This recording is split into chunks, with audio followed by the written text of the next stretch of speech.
এখন আমরা দেখাবো ভস্ত্রিকা প্রাণায়াম। এটা সকলেই করতে পারে। খুব অসুস্থ ব্যক্তি, উচ্চ রক্তচাপজনিত সকলেই এই ভস্ত্রিকা প্রাণায়ামটি করতে পারে।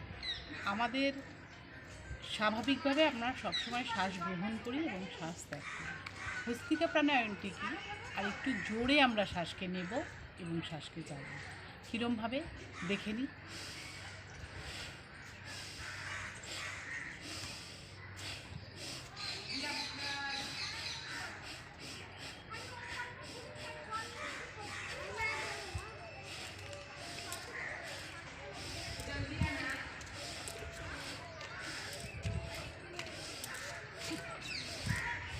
করার সময় আমরা সিদ্ধাসন, সুখাসন বা পদ্মাসনে বসে নিতে পারি।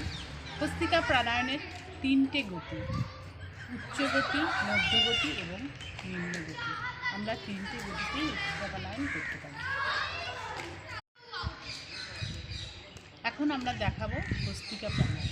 এটা সকলেই করতে পারে। খুব অসুস্থ ব্যক্তি, উচ্চ রক্তচাপজনিত সকলেই এই ভস্ত্রিকা প্রাণায়ামটি করতে পারে। আমাদের স্বাভাবিকভাবে আমরা সবসময় শ্বাস গ্রহণ করি এবং শ্বাস ত্যাগ করি। ভস্ত্রিকা প্রাণায়ামটি কি আর একটু জোরে আমরা শ্বাসকে নেব এবং শ্বাসকে ছাড়ব। কীরমভাবে দেখে নিই।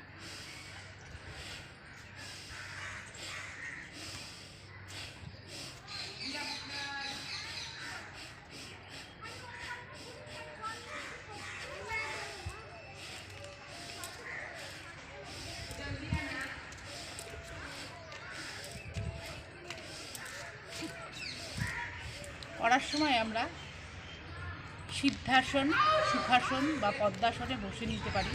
ভস্ত্রিকা প্রাণায়ামের 3টে গতি: উচ্চ গতি, মধ্যগতি এবং নিম্ন গতি। আমরা 3টে গতিতেই ভস্ত্রিকা প্রাণায়াম করতে পারি।